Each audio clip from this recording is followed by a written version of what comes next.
Hello students, welcome back to my YouTube channel. Dear students, कैसे हो आप सभी लोग। मैं उम्मीद कर सकता हूं कि आप सभी लोग कुशल होंगे और अपनी स्टडी बहुत ही बेहतरीन तरीके से कर रहे होंगे। सबसे पहले आपको बता दूं कि आज के इस वीडियो में हम लोग समझने जा रहे हैं क्लास 12th केमिस्ट्री का एक मोस्ट इंपोर्टेंट टॉपिक जो आपके बोर्ड एग्जाम के दृष्टिकोण से बहुत ही ज्यादा इंपॉर्टेंट है, जिसका नाम है विलयन की सांद्रता क्या होती है, इसके बारे में। साथ ही साथ हम समझेंगे विलयन की सांद्रता को व्यक्त करने के कुछ तरीके हैं, जैसे द्रव्यमान प्रतिशत, आयतन प्रतिशत, द्रव्यमान आयतन प्रतिशत, मोलरता, मोललता, नॉर्मलता, ये जितने भी चीजें हैं आज ही के वीडियो में हम कंप्लीट रूप से डिस्कस करेंगे, ठीक है। और वीडियो में आप अंत तक बने रहेंगे, क्योंकि आज ही के वीडियो में विलयन की सांद्रता को व्यक्त करने के जितने भी तरीके हैं उन सभी तरीकों को डिस्कस करने जा रहा हूं। और आप ये नहीं कह सकेंगे पूरी वीडियो देखने के बाद कि आपको समझ में नहीं आया, ठीक है, क्योंकि इन सभी टॉपिकों को बहुत ही बेहतरीन तरीके से आपको समझाऊंगा, ठीक है। तो चलो हम वीडियो को स्टार्ट करते हैं, लेकिन वीडियो में आगे बढ़ने से पहले एक छोटी सी रिक्वेस्ट है कि अगर हमारे इस चैनल को सब्सक्राइब नहीं किए होंगे तो आप लोग सब्सक्राइब करके जुड़ें, ताकि हमारे हर वीडियो का नोटिफिकेशन आपके फोन पे पहुंच जाए, ठीक है। तो चलो हम वीडियो को स्टार्ट करते हैं और समझते हैं आज का मुख्य टॉपिक। सबसे पहले आप ये जान लीजिए कि आप लोग पढ़ रहे हैं क्लास 12th केमिस्ट्री का यूनिट नंबर 1, जिसका नाम है विलयन, जिसे हम बोलते हैं सॉल्यूशन। और आपको बता दूं कि इस यूनिट में मुख्य रूप से केवल आपको 2 ही चैप्टर पढ़ने हैं, जिसमें से हमने ऑलरेडी पहला चैप्टर का शुरुआत कर रखा है, जिसका नाम है विलयन के प्रकार एवं सांद्रता, और इसका ये वीडियो नंबर 5 है, ठीक है। इससे पहले हमने ऑलरेडी इसी चैप्टर का 4 वीडियो बना करके अपलोड किए हुए हैं। अगर आप पिछले चारों वीडियो को नहीं देखे हैं तो आज के वीडियो के डिस्क्रिप्शन बॉक्स में जाइएगा, वहां पे प्लेलिस्ट का लिंक मिलेगा, जहां से आप चारों वीडियो को क्रम से देख सकते हैं और सुंदर नोट्स बना सकते हैं, ठीक है। ध्यान देंगे कि जब भी आप किसी चैप्टर को पढ़ेंगे आप क्रम से पढ़ने की कोशिश कीजिए। इससे होगा ये चीज कि आपका कोई भी टॉपिक छूटेगा नहीं और आपकी तैयारी बहुत ही बेहतरीन तरीके से हो जाएगी, ठीक है। तो हमने जो वीडियो बना रखे हैं उसमें से हमने इस चैप्टर के सभी टॉपिक डिस्कस किए हुए हैं, ठीक है। तो चलो हम आज के इंपॉर्टेंट टॉपिक्स के बारे में हम बात करते हैं कि हमें क्या क्या पढ़ना है। जैसा कि हमने आपको शुरुआत में ही बताया है कि हम सबसे पहले समझेंगे कि विलयन की सांद्रता क्या होती है इस बारे में, ठीक है। दूसरी बात हमने आपको यह बताया है कि विलयन की सांद्रता को व्यक्त करने की कुछ विधियां हैं, कुछ तरीके हैं जिसको हमें पढ़ना है। तो कौन कौन से हैं? तो पहला हम पढ़ेंगे कि द्रव्यमान प्रतिशत क्या होता है इस बारे में। दूसरा हम पढ़ेंगे आयतन प्रतिशत क्या होता है इस बारे में। तीसरा हम पढ़ेंगे द्रव्यमान आयतन प्रतिशत क्या होता है इस बारे में। चौथा हम पढ़ेंगे कि मोलरता क्या होता है। पांचवा हम समझेंगे मोलरता क्या होता है। छठवां हम पढ़ेंगे नॉर्मलता क्या होता है। सातवां हम पढ़ेंगे कि मोल अंश क्या होता है। आठवां हम पढ़ेंगे पार्ट्स प्रति मिलियन क्या होता है। और नवां पढ़ेंगे पार्ट्स प्रति बिलियन क्या होता है, ठीक है। तो ये जितने भी तरीके हमने यहाँ पे बताए हुए हैं ये सभी विलयन के सांद्रता को व्यक्त करने के कुछ विधि है, ठीक है। तो चलो हम वीडियो को स्टार्ट करते हैं और समझते हैं सबसे पहले कि विलयन की सांद्रता होता क्या है इस बारे में, ठीक है। यहाँ पे हमने लिख रखा है विलयन की सांद्रता यानी कंसंट्रेशन ऑफ सॉल्यूशन। सबसे पहले इसका डेफिनेशन हम लोग पढ़ते हैं, फिर हम समझेंगे कि ये डेफिनेशन कह क्या रहा है। इसमें लिखा गया है कि किसी विलयन में उपस्थित विलेय पदार्थ की मात्रा को विलयन की सांद्रता कहते हैं। इसका मतलब यह हुआ कि हमारे पास कोई विलयन रहेगा और इसके अंदर हम ये देखेंगे कि विलेय पदार्थ की मात्रा कितनी घुली है, तो वही उसकी सांद्रता कहलाती है। किसकी भाई? तो विलयन की सांद्रता कहलाती है। एग्जाम्पल के लिए मान लो कि हमारे पास चीनी है, इसे हमने पानी के अंदर घोल दिया, तो चीनी जैसे ही पानी के अंदर घुलता है तो हमें शरबत प्राप्त होता है। तो शरबत एक प्रकार का विलयन है, लेकिन इस विलयन को बनाने के लिए जिसकी मात्रा हम अधिक ले रखे हैं उसको बोलेंगे विलायक पदार्थ, और जिसकी मात्रा कम ले रखे हैं उसको बोलेंगे विलेय पदार्थ, ठीक है।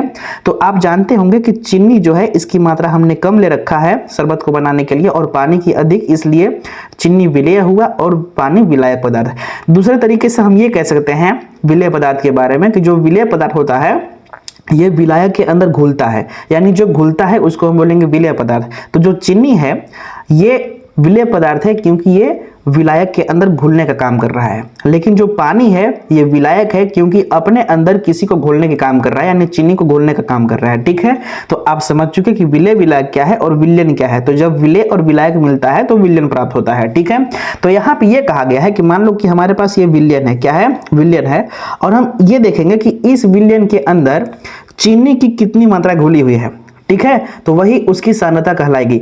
अगर मान लो विलयन के अंदर कम चीनी घुला हुआ है तो इसका मतलब ये हम कहेंगे कि विलयन की सांद्रता कम है। लेकिन अगर हम चीनी की मात्रा अधिक कर देंगे, बहुत ही ज्यादा कर देंगे, तो उस कंडीशन में हम ये कहेंगे कि विलयन की सांद्रता अधिक है ना। तो कम सांद्रता का मतलब होगा कि तनु विलयन बनेगा यानी पंचोछर, लेकिन अधिक सांद्रता का मतलब हुआ कि गाढ़ा विलयन बनेगा। ठीक है, तो गाढ़ा बनाने के लिए चीनी की मात्रा अधिक डालना पड़ेगा, किसके अंदर, तो पानी के अंदर। तो उस कंडीशन में गाढ़ा बनेंगे। तो अगर गाढ़ा विलयन है तो इसका मतलब ये हुआ कि विलयन की सांद्रता अधिक है। लेकिन अगर तनु विलयन है पंचोछर, तो इसका मतलब ये हुआ कि विलयन की सांद्रता कम है। ठीक है, तो आप समझ चुके होंगे कि विलयन की सांद्रता किसे कहते हैं। तो आप समझ चुके होंगे कि विलयन की सांद्रता क्या है, यानी कंसंट्रेशन ऑफ सॉल्यूशन। तो इसमें आपको इतना है लिखना है कि किसी विलयन में उपस्थित विलय की मात्रा को ही हम विलयन की सांद्रता कहते हैं। ठीक है, नोट में आप लिखना चाहेंगे तो लिख सकते हैं इस बात को कि अगर विलयन के अंदर विलय पदार्थ की मात्रा अधिक होगी तो इसका अर्थ यह हुआ कि विलयन की सांद्रता भी अधिक होगी। लेकिन अगर विलयन के अंदर विलय पदार्थ की मात्रा कम रहेगी तो इसका मतलब ये हुआ कि विलयन की सांद्रता कम होगी। ठीक है, तो आप समझ चुके। अब हम दूसरा टॉपिक समझते हैं। क्या समझना है, तो विलयन की सांद्रता को व्यक्त करने के कुछ तरीके। तो सबसे पहले हम समझते हैं कि द्रव्यमान प्रतिशत यानी कि मास परसेंटेज क्या होता है, इस बारे में ध्यान देंगे। इसका डेफिनेशन कुछ इस प्रकार से हमने लिखा हुआ है। इसमें लिखा गया है कि 100 ग्राम विलयन में उपस्थित विलेय पदार्थ की ग्राम में मात्रा द्रव्यमान प्रतिशत कहलाता है। इसका मतलब क्या हुआ कि विलयन को हम लेंगे 100 ग्राम और देखेंगे कि इस 100 ग्राम विलयन के अंदर कितनी ग्राम विलेय पदार्थ घुली हुई है, तो वही कहलाता है द्रव्यमान प्रतिशत। ठीक है, हम ये देखेंगे कि जो ये विलयन है ये 100 ग्राम तो लिए हुए हैं, लेकिन हम ये देखेंगे कि 100 ग्राम विलयन के अंदर कितना ग्राम विलेय पदार्थ घुला हुआ है, वही कहलाता है द्रव्यमान प्रतिशत। ठीक है, ध्यान ये देना है कि विलयन की भी मात्रा हम ग्राम में रखेंगे और विलेय पदार्थ की मात्रा भी ग्राम में रखेंगे, तो उस कंडीशन में द्रव्यमान प्रतिशत बनेगा। ठीक है, ये जो पॉइंट है बहुत ही ज्यादा इंपॉर्टेंट है कि 100 ग्राम जो विलयन है इसमें कितना ग्राम विलेय पदार्थ घुला हुआ है, वही कहलाता है द्रव्यमान प्रतिशत। ठीक है, तो इसका डेफिनेशन कुछ इस प्रकार से है कि 100 ग्राम विलयन में उपस्थित विलेय पदार्थ की ग्राम में जो मात्रा है वही द्रव्यमान प्रतिशत कहलाता है, और इसे हम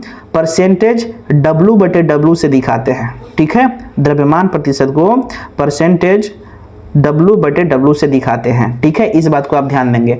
अब इसका सूत्र भी है, तो सूत्र क्या है भाई, तो जैसे यहाँ पे लिखा हुआ है प्रतिशत W/W, इसका मतलब है कि ये दिखा रहा है कि द्रव्यमान प्रतिशत है। ठीक है, तो द्रव्यमान प्रतिशत का सूत्र होता है विलेय पदार्थ की भार ग्राम में बटे विलयन का भार ग्राम में गुणे 100।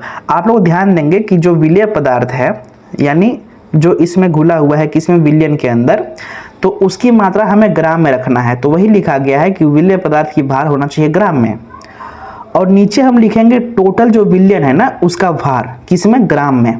तो गुणे यहाँ पे करना है 100। तो इस प्रकार से ये जो फार्मूला बनता है द्रव्यमान प्रतिशत का बन जाता है। ठीक है, आप इसको याद कर रखेंगे। ओके, अब इतनी बातें आप समझ चुके हैं, तो अब समझिए आयतन प्रतिशत क्या होता है इसके बारे में। ठीक है, ध्यान देंगे यहाँ पे लिखा हुआ है आयतन प्रतिशत, जिसे हम बोलते हैं वॉल्यूम परसेंटेज। ठीक है, इन दोनों में बहुत ही कम डिफरेंट है। क्या डिफरेंट है, ध्यान देना। अगर यहाँ पे आयतन कहा गया है तो विलयन का आयतन हम लेंगे ml में, मिलीलीटर में, लेकिन अगर यहाँ पे द्रव्यमान कहा गया होता यानी द्रव्यमान प्रतिशत, तो यहाँ पे विलयन का हम मात्रा लेते ग्राम में।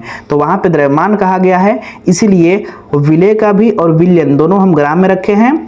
लेकिन यहाँ पे आयतन अगर कहा गया है तो उस कंडीशन में हम आयतन लेंगे ml में, मिलीलीटर में, बाकी डेफिनेशन सेम रहेंगे। ध्यान दो, इसमें क्या लिखा गया है कि 100 ml विलयन में उपस्थित, यानी कि हमारे पास जो विलयन है इसको लेना है 100 ml। क्या लेना है, विलयन को 100 ml लेना है ना। और इसके अंदर ये देखेंगे कि विलेय पदार्थ जो है उसका आयतन ml में कितना है, वही कहलाता है आयतन प्रतिशत। ओके, तो इसका डेफिनेशन ठीक से पढ़ते हैं कि 100 ml विलयन में उपस्थित विलेय पदार्थ के ml में आयतन प्रतिशत कहलाता है। ठीक है, तो अगर देखा जाए तो विलयन जो है उसको हम लेंगे 100 ml, और ये देखेंगे कि ये 100 ml वाले जो विलयन है इसके अंदर कितना ml विलेय पदार्थ मिला हुआ है, वही कहलाएगा आयतन प्रतिशत। ठीक है, इसे हम परसेंटेज V/V से दिखाते हैं, क्योंकि वॉल्यूम को यानी आयतन को हम V से दिखाते हैं। इस कारण से हमने दोनों का जो आयतन है ये ml में ले रखा है, इसलिए हम परसेंटेज V/V से दिखाते हैं। किसको? आयतन प्रतिशत को। इसका फार्मूला भी होता है, तो क्या फार्मूला है तो ध्यान दो। ये परसेंटेज V/V का मतलब है ये आयतन प्रतिशत दिखा रहा है। इसका फार्मूला कुछ इस प्रकार से होता है कि विलेय पदार्थ का आयतन लेना है ml में, बटे विलयन का आयतन लेना है भी ml में, और गुणे 100। इसमें क्या हुआ था कि हमने जो विलेय पदार्थ की मात्रा लिया था ये ग्राम में, क्योंकि ये द्रव्यमान प्रतिशत था, और विलयन की मात्रा लिए थे ये भी ग्राम में। लेकिन अगर आयतन की बात की जाए तो दोनों की मात्रा लेना है ml में, विलेय हो तब भी चाहे विलयन हो तब भी, ठीक है, गुणे 100। तो इस प्रकार से आयतन प्रतिशत का फार्मूला प्राप्त हो जाता है। तो मैं उम्मीद कर सकता हूं कि यहाँ पे 2 टॉपिक आपको समझ में आ चुकी होगी। अगर अच्छे समझ में आ रही है तो जल्दी से आप मुझे कमेंट के माध्यम से लिख करके बताइए कि आपको समझ में आ रहा है कि नहीं। अब समझिए अगला, जो कि है द्रव्यमान आयतन प्रतिशत। यहाँ पे लिखा हुआ है द्रव्यमान आयतन प्रतिशत, यानी कि मास वॉल्यूम परसेंटेज। इस बारे में हम समझते हैं कि आखिर होता क्या है।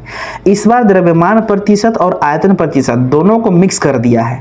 तो ध्यान देना, इसका डेफिनेशन कुछ इस प्रकार से बनेगा। लिखा हुआ है कि 100 ml विलयन में उपस्थित विलेय पदार्थ की ग्राम में मात्रा द्रव्यमान आयतन प्रतिशत कहलाता है। इस बार करना यह है कि विलेय पदार्थ को इस बार हम लेंगे ग्राम में, विलेय को लेना है ग्राम में, लेकिन जो विलयन है इसको लेना है ml में। लेकिन कितना लेना है तो 100 ml ही लेना है ना। तो 100 ml रहेगा विलयन, और इसके अंदर ये देखेंगे कि विलेय पदार्थ की मात्रा ग्राम में कितना है। इस बार विलेय की हम मात्रा ml में नहीं रखेंगे, ग्राम में लेंगे, तो उसको हम बोलेंगे द्रव्यमान आयतन प्रतिशत, ठीक है। यानी आयतन लेंगे किसका? विलयन का ml में, और द्रव्यमान लेंगे हम विलेय का ग्राम में। तो इसलिए यहाँ पे डेफिनेशन इस प्रकार से बनेगा कि 100 ml विलयन में उपस्थित विलेय पदार्थ की ग्राम में मात्रा द्रव्यमान आयतन प्रतिशत कहलाता है, ठीक है। और इसे हम किससे दिखाएंगे? तो पहले द्रव्यमान को हम W से दिखाते हैं, और इसके बाद में आयतन को V से, तो परसेंटेज W/V से दिखाते हैं। किसको? द्रव्यमान आयतन प्रतिशत को, ठीक है। तो इसका फार्मूला कुछ इस प्रकार से लिखा गया है। विलेय पदार्थ का भार, भाई बताओ विलेय किस में लेना है? ग्राम में, तो इसमें लिखा गया है ग्राम में ना। विलेय पदार्थ का भार लेना है ग्राम में, बटे विलयन का आयतन लेना है ml में, गुणे 100। तो इस प्रकार से ये बनता है द्रव्यमान आयतन प्रतिशत का फार्मूला, ठीक है। तो मैं उम्मीद कर सकता हूं कि 3 टॉपिक आप अच्छे से समझ चुके हैं। अब समझिए अगला टॉपिक जो आपके बोर्ड एग्जाम के दृष्टिकोण से बहुत ही ज्यादा इंपॉर्टेंट है, जिसमें लिखा गया है मोलरता, जिसको हम बोलते हैं मोलरिटी, जिसे हम M से दिखाते हैं। तो कौन सा M? तो कैपिटल M। इसका डेफिनेशन कुछ इस प्रकार से है, आप लोग ध्यान दीजिएगा, समझने की कोशिश भी कीजिएगा ना। इसमें लिखा गया है प्रति लीटर विलयन में घुले हुए विलेय की मोलों की संख्या मोलरता कहलाता है। इसका मतलब क्या हुआ कि विलयन हम लेंगे प्रति लीटर। प्रति लीटर का मतलब होता है 1 लीटर। कितना? विलयन लेना है 1 लीटर, और 1 लीटर में कई ml होता है बाबू? तो 1000 ml, यानी मिलीग्राम, ठीक है। आप ऐसे ही बोल सकते हैं चाहे तो कि 1 लीटर विलयन में घुले हुए, या ऐसे ही बोल सकते हैं कि 1000 ml विलयन में घुले हुए। आपका जो मन वैसे बोलिए। आप चाहें तो ऐसे बोल सकते हैं कि प्रति लीटर विलयन में घुले हुए, या 1 लीटर विलयन में घुले हुए, या 1000 ml विलयन में घुले हुए, ठीक है। तीनों में से कोई भी ले सकते हैं ना। तो मैं मान के चलता हूं कि हमारे पास विलयन कितना है? 1 लीटर, ठीक है। तो इसको मैं ऐसा बोलूंगा कि 1 लीटर विलयन में घुले हुए विलेय के मोलों की संख्या, हम ये देखेंगे कि 1 लीटर विलयन के अंदर विलेय कितना मोल घुला हुआ है। ध्यान दो, इस बार मैं क्या बोल रहा हूं ना, हम ये देखेंगे कि 1 लीटर विलयन के अंदर विलेय कितना मोल घुला हुआ है, वही कहलाता है मोलरता, ठीक है। तो इसे हम M से दिखाते हैं। कौन सा M है? तो कैपिटल M है। इसका फार्मूला कुछ इस प्रकार से है। M यानी मोलरता बराबर होता है विलेय के मोलों की संख्या, यानी ऊपर हम ये लिखेंगे कितना मोल विलेय घुला हुआ है, बटे विलयन का आयतन लीटर में, क्योंकि हमने विलयन जो लिया हुआ है लीटर में लिया हुआ है, ठीक है। इसलिए यहाँ पे लिखना पड़ेगा लीटर में। अब ध्यान देना, यहाँ पे मोल मोल मैं बार बार बोल रहा हूँ। तो मोल का मतलब होता क्या है? ठीक है। तो ध्यान देना, मोल का मतलब होता है भार बटे अणु भार। ठीक है, आप ये सूत्र याद रखेंगे कि भार बटे अणु भार। लेकिन यहाँ पे हमें किसकी भार लेना है, तो यहाँ पे मोल किसका लेना है भाई, तो विलेय का। तो अगर विलेय की मोलों की संख्या हम ज्ञात करेंगे तो इसका मतलब है कि विलेय की हम भार लेंगे और विलेय की अणु भार लेंगे। समझे कि नहीं समझे।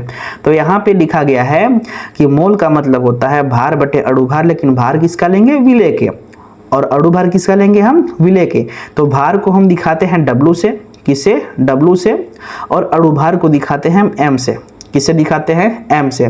दूसरी बात आप ये ध्यान लो कि हमारे पास अगर T है, क्या लिखा हुआ है, T है, तो हम समझेंगे कि ये विलयन है। क्या है, विलयन है। अगर यहाँ पे A लिखा गया है, समझिए A, तो ये दिखाता है कि विलायक है। क्या है, विलायक है। हमारे पास अगर B है, क्या है, B है, तो हम समझेंगे कि विलेय है। क्या है, विलेय है। तो यहाँ पे जो भार है विलेय का लेंगे, तो क्या यहाँ पे ऐसा लिख सकते हैं कि भार जो है विलेय के लिए हम B प्रयोग कर सकते हैं, तो बिल्कुल। तो भार को हम W से दिखा रहे हैं और विलेय के लिए हम B लिखेंगे। यहाँ पे ऐसा लिख सकते हैं WB, यहाँ पे छोटा सा। तो इसका मतलब है कि विलेय का हमने भार ले रखा है। उसी प्रकार से अणु भार हम किसका लेंगे, तो विलेय का। तो अणु भार को हम अगर M से दिखा रहे हैं तो हम किसका अणु भार ले रहे हैं, तो विलेय का। तो विलेय को हम किससे दिखा रहे हैं, B से। तो यहाँ पे आप B लिख सकते हैं इस प्रकार से। ठीक है, तो जो मोल का सूत्र हुआ भार बटे अणु भार किसका, विलेय के, तो WB बटे MB, इस प्रकार से आप ले सकते हो। यहीं पे अगर विलायक होता, क्या होता, विलायक, तो विलायक को हम A से दिखाते। तो अगर विलायक का भार लेते तो उस कंडीशन में WA लिखते, और अगर यहाँ पे विलायक का अणु भार लिखते तो इसको लिखते MA, क्योंकि विलायक को A से दिखा रहे हैं इसलिए। लेकिन फिलहाल उतना हमें चर्चा नहीं करना है, केवल हम समझ रहे हैं कि विलेय की मोलों की संख्या ज्ञात करना है।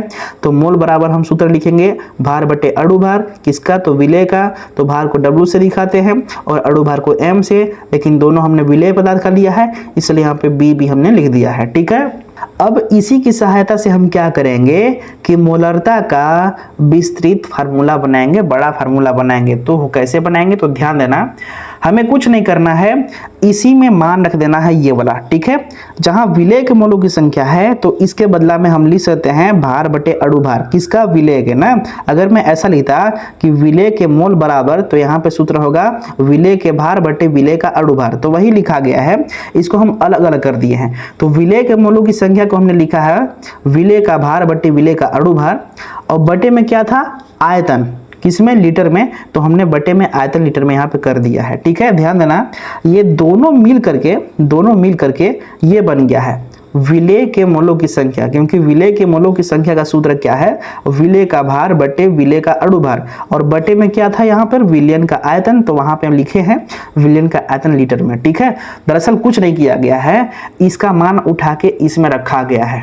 यानी अगर आप इक्वेशन नंबर आप इसको 1 मान ले और इसको इक्वेशन नंबर आप 2 मान ले, तो ऐसा लिखते कि समीकरण 2 का मान समीकरण 1 में रखने पर, लेकिन कहाँ रखेंगे, तो ऊपर वाले जगह पर। ठीक है, तो ध्यान दो, हमने M इक्वल टू लिखा है इसके जगह पर, यानी विलेय के मोलों की संख्या की जगह पर भार बटे अणु भार, तो भार ऊपर रहेगा और अणु भार नीचे रहेगा, लेकिन किसका, विलेय का। और बटे में क्या था यहाँ पे नीचे, तो विलयन का आयतन लीटर में, तो यहाँ पे लिखे हैं कि विलयन का आयतन लीटर में। ठीक है, आप समझ चुके। अब ध्यान दो, इसमें हम कैसे लिखेंगे ना, मोलरता को हम M से दिखाते हैं, लिख दिए यहाँ पे, इक्वल टू विलेय के भार को हम किससे दिखाते हैं, विलेय के भार को WB से, तो वहां पे लिखे हैं ऊपर WB, बटे यहाँ पे विलेय के अणु भार लिखना है, तो विलेय के अणु भार को हम MB से दिखाते हैं, तो नीचे लिखे हुए हैं MB, गुणे यहाँ पे विलयन का आयतन लिखना है, तो आयतन को हम B से दिखाते हैं, लेकिन विलयन का लिखना है, तो विलयन के लिए हमने बताया T लिखो, तो यहाँ पे VT मतलब विलयन का आयतन, किस में लिखना है, तो बाबू लीटर में, तो यहाँ पे हमने लीटर में लिख दिया है ना। तो जो मोलरता है ये बहुत ही खास, बहुत ही इंपॉर्टेंट टॉपिक है आपके बोर्ड एग्जाम के दृष्टिकोण से, आप लोग इसलिए इसको अच्छे से याद रखेंगे ना। तो अगर आपके एग्जाम में आता है कि मोलरता क्या है, तो ज्यादा कुछ भी नहीं लिखना है, केवल इतना लिखना है कि प्रति लीटर विलयन में घुले हुए, या 1 लीटर विलयन में घुले हुए, या 1000 ml विलयन में घुले हुए विलेय की मोलों की संख्या मोलरता कहलाता है, और इसे हम M से दिखाते हैं। इसका सूत्र क्या होता है, तो विलेय की मोलों की संख्या ऊपर रखेंगे, नीचे हम रखेंगे विलयन का आयतन लीटर में। ठीक है। अब मोल का मतलब क्या होता है, तो भार बटे अणुभार। तो विलेय की जो मोल की संख्या है उसको हम कैसे लिखेंगे, तो विलेय का भार ऊपर रखेंगे और विलेय का अणुभार नीचे रखेंगे।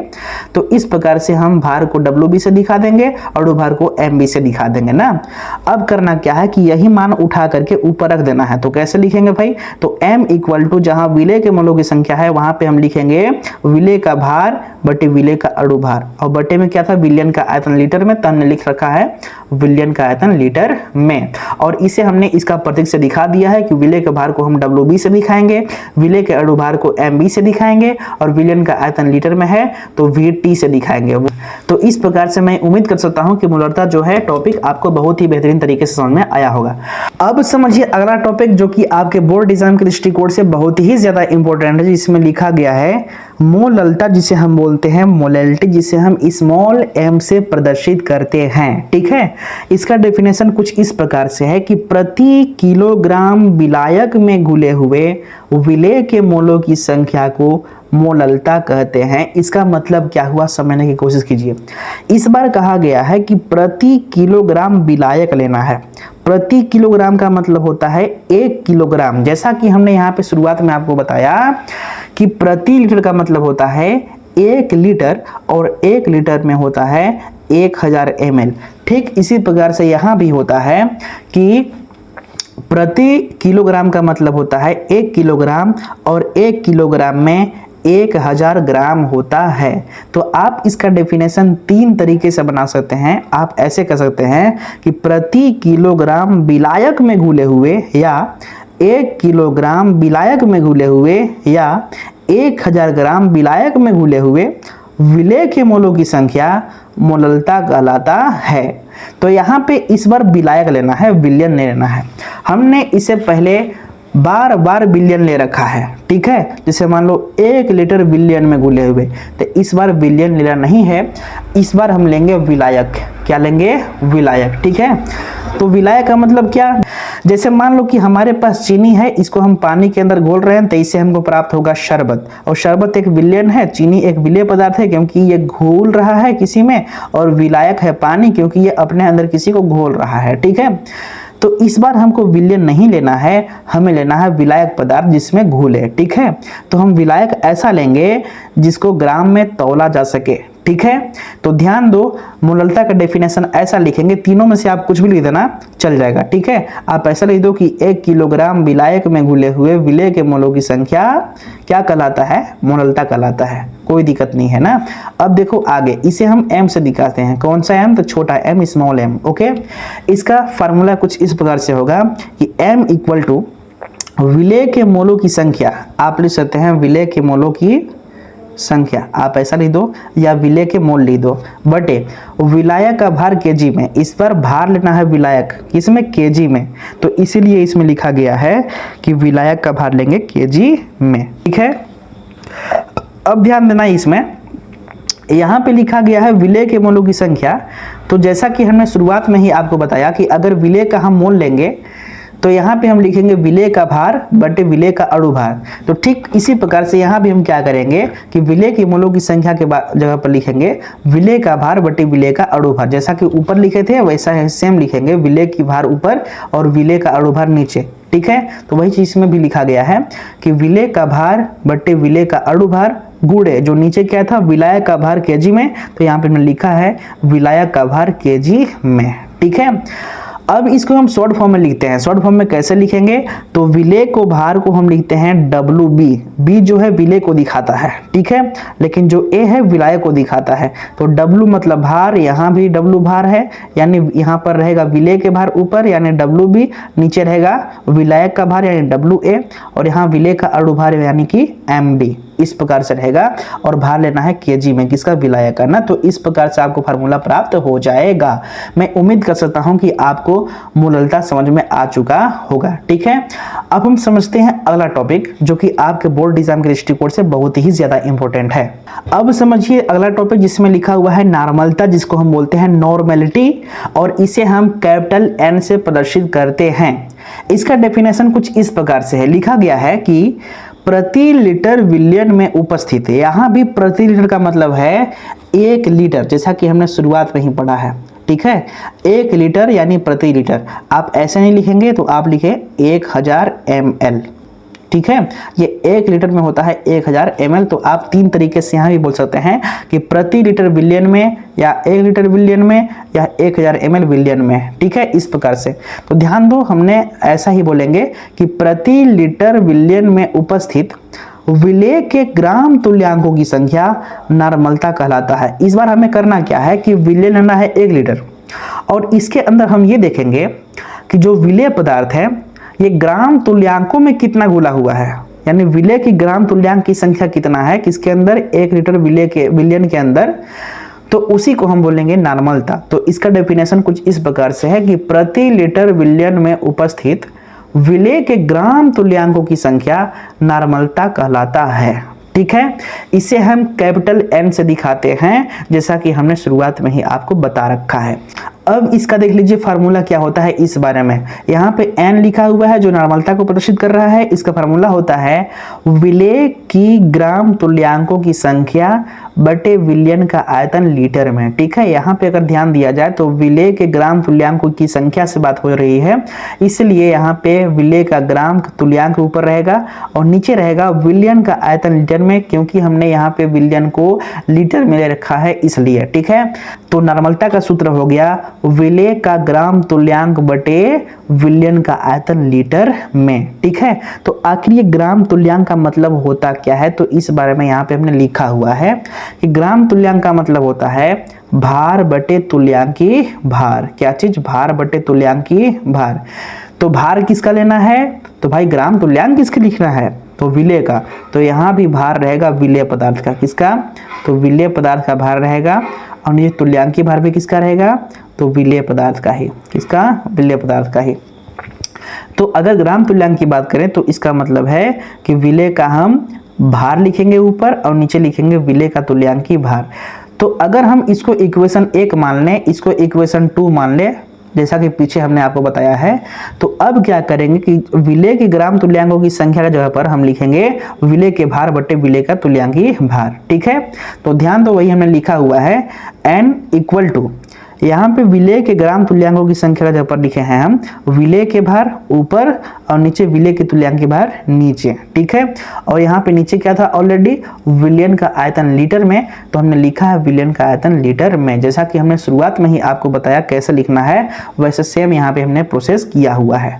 हमने विलेय की ग्राम तुल्यांकों की संख्या का जगह पर रखा है विलेय का भार बटे तुल्यांकी भार, किसका, विलेय का ना। तो विलेय का भार ऊपर रहेगा, विलेय की तुल्यांकी भार नीचे रहेगा, और बटे में विलियन का आयतन लीटर में था, यहाँ पे हमने लिखा है विलियन का आयतन लीटर में, ठीक है। अब इसे हम संकेत से दिखाएंगे, इसका प्रतीक से, ठीक है। तो आप जैसा कि शुरुआत से ही देखते आ रहे हैं कि विलेय को भार को हम दिखाते हैं WB से, किसे, WB से, लेकिन हम तुल्यांकी भार को E से दिखाते हैं। और किसका तुल्यांकी भार होना चाहिए, तो विलेय पदार्थ की। तो विलेय के लिए हम यहाँ पे B लिखे हैं, ठीक है। तो विलेय के भार को हम WB से दिखाएंगे, विलेय के तुल्यांकी भार को EB से दिखाएंगे। गुणे विलियन का आयतन लीटर में है तो आयतन को हम B से दिखाएंगे, और यहाँ पे विलियन है इसलिए यहाँ पे T लिखेंगे, इसमें बाबू, तो लीटर में ना। तो यहाँ से आपको फार्मूला प्राप्त हो गया, क्या चीज, N इक्वल टू WB बटे EB इंटू VT। इस प्रकार से आपको समझ में आ चुका होगा कि नॉर्मलता क्या होता है। तो मैं उम्मीद कर सकता हूं कि आपको ये टॉपिक जो है बहुत ही बेहतरीन तरीके से समझ में आया होगा, ठीक है। आपको कुछ भी नहीं करना है। अगर आपके एग्जाम में पूछता है कि नॉर्मलता क्या है, तो आप सीधा ऐसा लिखेंगे कि 1 लीटर बिलियन में उपस्थित या प्रति लीटर बिलियन में उपस्थित विलेय के ग्राम तुल्यांकों की संख्या ही नॉर्मलता कहलाता है, और इसे कैपिटल N से प्रदर्शित करते हैं। इसका फार्मूला क्या है, तो सीधा आप ऐसा लिखेंगे N इक्वल टू, जो कि नॉर्मलता को दिखा रहा है, विलेय का ग्राम तुल्यांक बटे विलियन का आयतन लीटर में। और ग्राम तुल्यांक का सूत्र क्या होता है, तो भार बटे तुल्यांकी भार। जहां पर ग्राम तुल्यांक है वहां पे हम लिखेंगे भार बटे तुल्यांकी भार, जैसा कि हमने यहाँ पे भार बटे तुल्यांकी भार लिखा है, किसका, तो विलेय का। तो यहाँ पे मैंने लिखा है विलेय के भार बटे विलेय का तुल्यांकी भार बटे, यहाँ पे विलियन का आयतन लीटर में था तो विलियन का आयतन लीटर में हमने लिख दिया है, ठीक है। अब हमने इसको संकेत में लिखा दिया है, कैसे लिखा है, तो विलेय के भार को हम WB से, विलेय के तुल्यांकी भार को EB से, और विलियन के आयतन को जो लीटर में है VT से, और यहाँ पे लीटर में, ठीक है। अब समझिए अगला टॉपिक जो आपके बोर्ड एग्जाम के दृष्टिकोण से बहुत ही ज्यादा इंपॉर्टेंट है। इसमें लिखा गया है मोल अंश, इसी का एक दूसरा नाम है मोल प्रभाज। आखिर ये होता क्या है, इस बारे में हम समझेंगे। मोल अंश को हम बोलते हैं मोल फ्रैक्शन और इसे हम कैपिटल एक्स से प्रदर्शित करते हैं। ठीक है, आपको बता दूं कि मोल अंश या मोल प्रभाव जो टॉपिक है इससे बहुत ही ज़्यादा प्रश्न आते हैं आपके बोर्ड एग्जाम में, और यही कारण है कि बहुत ही खास टॉपिक होने वाली है आपके बोर्ड एग्जाम के लिए, इसलिए आप इसको ध्यान से समझेंगे। इसमें लिखा गया है विलयन में उपस्थित कोई एक घटक, ध्यान देना जो विलयन बनता है एक से अधिक घटकों की सहायता से मिलकर बनता है, तो इसमें यह कहा जा रहा है कि हमारे पास विलयन रहेगा और विलयन में उपस्थित रहेगा कोई एक घटक, अपने हिसाब से कोई एक घटक चुनेंगे आप ना। लिखा है कि विलयन में उपस्थित कोई एक घटक चाहे विलेय हो या विलायक हो, अपने हिसाब से आपको चुनना है। ठीक है, तो विलयन में उपस्थित कोई एक घटक विलेय या विलायक के मोलों की संख्या और विलयन में उपस्थित सभी घटकों के मोलों के कुल संख्या के अनुपात को हम बोलते हैं मोल अंश। इसका मतलब क्या समझे, इसका मतलब समझने की कोशिश करो। जैसे मान लो कि मेरे पास एक बर्तन है और इस बर्तन में हमने पानी को ले रखा है, पानी को वाटर कहते हैं और इसका पहला अक्षर क्या है, W है। मान लो कि W से हम दिखा रहे हैं ये पहली घटक है, और इस पानी के अंदर मान लो कि हम 2 से अधिक विलेय पदार्थ घोल रहे हैं, तो पहला विलेय पदार्थ मान लो A है, दूसरा B है, तीसरा C है, चौथा D है ना। समझने का प्रयास कीजिएगा।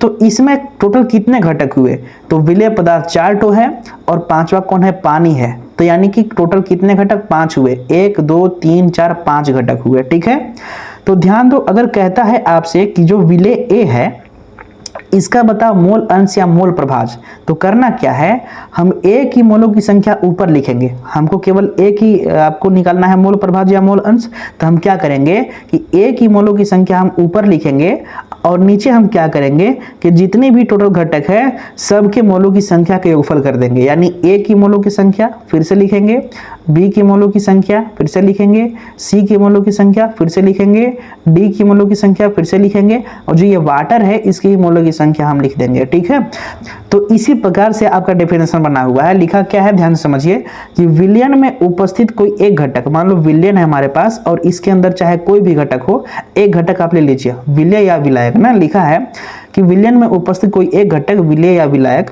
के मोलों की संख्या, मान लो कि विलेय पदार्थ हमने ए ले रखा है, इसकी जो मोलों की संख्या है इसको ऊपर लिखो, और विलयन में उपस्थित सभी घटक, विलयन में उपस्थित सभी घटक के मोलों की कुल संख्या, मोलों की कुल संख्या का मतलब सबको जोड़ना है, के अनुपात को, अनुपात में मतलब होता है बटा, एक दूसरे में भाग देना है, को हम बोलते हैं मोल अंश या मोल प्रभाज। ठीक है, आप समझ चुके होंगे कि मोल अंश क्या होता है।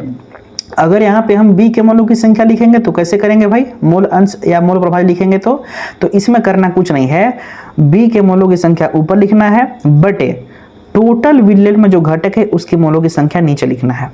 उसी प्रकार से मान लो C है, इसका मोल प्रभाज निकालना है तो कैसे आप निकालेंगे, तो C की मोलों की संख्या ऊपर लिखना है और बटे यहाँ पे कुल जितने भी घटक हैं सबके मोलों की संख्या नीचे लिख देना है। उसी प्रकार से मान लो D है, इसकी आप मोल प्रभाज निकालना चाहते हैं या मोल अंश, तो D की मोलों की संख्या ऊपर लिखेंगे और बटे में क्या करना है कि इसमें जितने घटक है सबके मोलों की संख्या नीचे लिख देना है। ठीक है, तो इस प्रकार से आप मोल अंश को डिफाइन कर सकते हैं।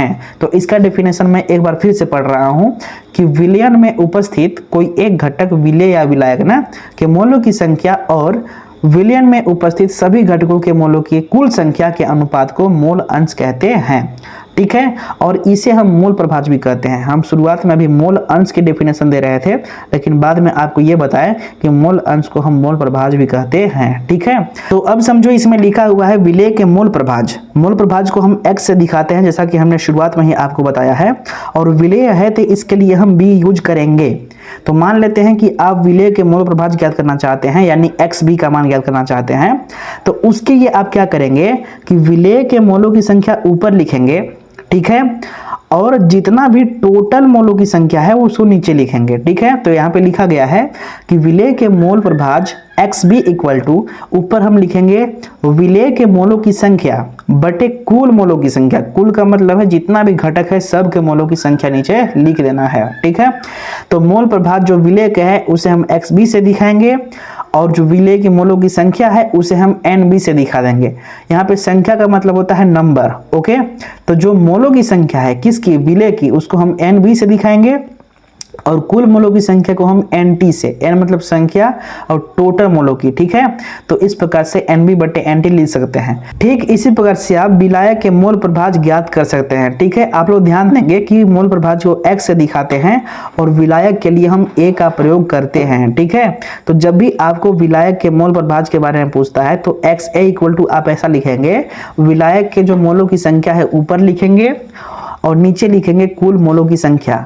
तो विलायक के मोलों की संख्या को Na से आप दिखाएंगे और कुल मोलों की संख्या को Nt से। ओके, तो इस प्रकार से आप विलेय और विलायक के मोल प्रभाज की गणना कर सकते हैं। ठीक है, लेकिन आप लोग एक बात का ध्यान देंगे कि अगर हमारे पास कोई विलयन है और विलयन के अंदर विलेय पदार्थ भी है, विलायक भी है, तो अगर आप विलेय का अलग मोल प्रभाज निकालते हैं और विलायक का अलग मोल प्रभाज निकालते हैं तो ध्यान देना कि इन दोनों के मोल प्रभाज का योगफल 1 से अधिक नहीं होना चाहिए, जैसा कि हमने यहाँ पे लिखा है।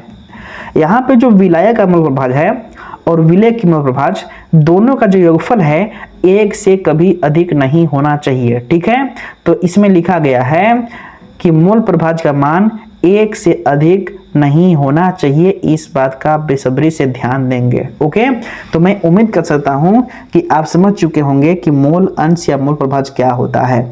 अब समझिए अगला टॉपिक जिसमें लिखा हुआ है पार्ट्स प्रति मिलियन, जिसे हम बोलेंगे पार्ट्स पर मिलियन और इसे हम ppm से प्रदर्शित करेंगे। यहाँ पे p का मतलब होता है पार्ट्स, फिर p का मतलब पर और m का मतलब मिलियन होता है। इसका डेफिनेशन हम कुछ इस प्रकार से देंगे। इसमें लिखा हुआ है कि किसी विलयन के 1 मिलियन ग्राम में उपस्थित, इसका मतलब क्या हुआ, मेरे पास कोई विलयन रहेगा और इसकी मात्रा लेना है आपको कितना, तो 1 मिलियन ग्राम। 1 मिलियन ग्राम का मतलब होता है 10 लाख ग्राम। ठीक है, यानी हमारे पास कोई विलयन रहेगा और इसकी मात्रा लेना है कितना, 1 मिलियन ग्राम यानी 10 लाख ग्राम। तो 10 लाख ग्राम जो मात्रा है उसके अंदर उपस्थित हम देखेंगे कि विलेय पदार्थ कितना ग्राम मिला हुआ है, तो उसी की मात्रा पार्ट्स प्रति मिलियन कहलाता है, या इसको हिंदी में बोलते हैं अंश प्रति मिलियन। क्या, अंश प्रति मिलियन। आप समझने का प्रयास कीजिए मैं क्या कह रहा हूं ना। हम ये कहने की कोशिश कर रहे हैं कि मेरे पास कोई विलयन रहेगा और विलयन की मात्रा लेना है हमें कितना, तो 10 लाख ग्राम लेना है और इस 10 लाख ग्राम के अंदर हम ये देखेंगे कि विलेय पदार्थ की मात्रा ग्राम में कितना है, तो उसी को हम बोलेंगे पार्ट्स प्रति मिलियन या अंश प्रति मिलियन। तो इसका डेफिनेशन आप सीधा ऐसा लिखेंगे कि किसी विलयन के 1 मिलियन या 10 लाख ग्राम में उपस्थित विलेय के ग्राम में मात्रा पार्ट्स प्रति मिलियन या अंश प्रति मिलियन कहा जाता है और इसे हम ppm से प्रदर्शित करते हैं। इसका फार्मूला कुछ इस प्रकार से है, ppm बराबर यानी पार्ट्स प्रति मिलियन बराबर या पार्ट्स पर मिलियन बराबर विलेय के भार ग्राम में। आप लोग जैसा कि जान रहे हैं कि विलेय के भार ग्राम में लेना है, बटे विलयन का भार भी ग्राम में लेना है। जो विलयन हम लेंगे इसको भी ग्राम में लेना है। यहाँ पे गुणे लिखा है 10⁶, इसका मतलब होता है 10 लाख। कितना, 10 लाख। चूंकि हम 10 लाख ग्राम में से हम ये देखेंगे कि विलेय की मात्रा कितना है, इसलिए यहाँ पे लिखा है गुणे 10⁶। ठीक है, 10⁶ का मतलब होता है 1 पर 6 जीरो, यानी 1 2 3 4 5 6। तो इकाई, दहाई, सैकड़ा, हजार, 10,000, लाख, 10 लाख, यानी कि 10 लाख है ये। ठीक है, यानी 1 मिलियन के बराबर होता है 10 लाख ना। तो इसलिए हम कह सकते हैं कि इसका फार्मूला में कि ppm = विलेय के भार ग्राम में बटे विलयन का भार ग्राम में गुणे 10⁶। ठीक है, अगर यहाँ पे मिलियन लिखा है, 10 लाख लिखा है, तो यहाँ पे 10⁻ में हम 6 लिखेंगे, या आप ऐसा नहीं लिखेंगे तो आप 1 पर 6 जीरो लगा दीजिए। ठीक है, आप दोनों में से कुछ भी कर सकते हैं। अब समझिए अगला टॉपिक जिसमें लिखा हुआ है पार्ट्स प्रति बिलियन, जिसको हम बोलते हैं पार्ट्स पर बिलियन, और इसे हम ppb से प्रदर्शित करते हैं। अगर ध्यान दिया जाए, कंपेयर किया जाए दोनों में से, तो ज्यादा कुछ खास परिवर्तन दोनों में नहीं है। इसमें मिलियन था लेकिन इसमें बिलियन है। ठीक है, इसमें क्या था कि बिलियन की हम मात्रा कितना लिए थे, तो 1 मिलियन यानी 10 लाख ग्राम के बराबर। लेकिन इस बार हमको लेना है बिलियन की मात्रा कितना, तो 1 बिलियन। कितना लेना है? 1 बिलियन। और 1 बिलियन का मतलब होता है 1 अरब। कितना? 1 अरब। ठीक है, तो हम इसका डेफिनेशन इस प्रकार से बना सकते हैं कि किसी विलयन के 1 बिलियन यानी 1 अरब ग्राम में उपस्थित विलेय के ग्राम में मात्रा ही पार्ट्स प्रति बिलियन कहलाता है। आप अगर ऐसा नहीं लिखेंगे तो इसको दूसरे तरीके से बोल सकते हैं कि यह विलेय के अंशों की वह मात्रा है जो विलियन के 1 बिलियन अंशों में घुली रहती है। यानी जो विलेय है यही ना घुलेगा जी बिलियन के अंदर। तो ध्यान ये देना है, हम ये देखेंगे कि जो विलेय है इसकी मात्रा हम कितना लिए हैं ये, और हम ये देखेंगे कि विलियन जो है इसकी मात्रा कितना है, तो 1 बिलियन होनी चाहिए।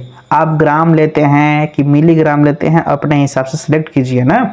तो इसमें यह कहा गया है कि जो विलियन है ना, विलियन के 1 बिलियन अंशों में घुली हुई विलेय के अंशों की मात्रा ही पार्ट्स प्रति बिलियन कहलाता है। इसका फार्मूला देखो, इसमें लिखा है पीपीबी इक्वल टू विलेय के अंशों का द्रव्यमान बटे विलियन का कुल द्रव्यमान गुणे 10 से घात में 9। ठीक है, तो यहाँ पे अगर ध्यान दिया जाए तो आप विलेय की मात्रा ग्राम में ले सकते हैं और विलियन की मात्रा भी ग्राम में ले सकते हैं गुणे 10 से घात में 9। तो मैं उम्मीद कर सकता हूँ कि आज की जो वीडियो है इसकी जो इंफॉर्मेशन है आपको बहुत ही ज्यादा अच्छा लगा होगा। ठीक है, तो अगर हमारे द्वारा दिए गए सभी टॉपिक्स को आप बहुत बेहतरीन तरीके से समझे हैं तो आप लोग कमेंट के माध्यम से जरूर बताइएगा कि आपको ये चीजें समझ में आई कि नहीं। और जानने से पहले हमारे इस चैनल को करेंगे आप सब्सक्राइब, और सब्सक्राइब करके जुड़िए ताकि और भी वीडियो का नोटिफिकेशन आपके फोन पे पहुंच जाए। ठीक है, तो मिलते हैं नेक्स्ट वीडियो में नए टॉपिक के साथ। तब तक के लिए अपना ख्याल रखें। Thank you so much watching for this video.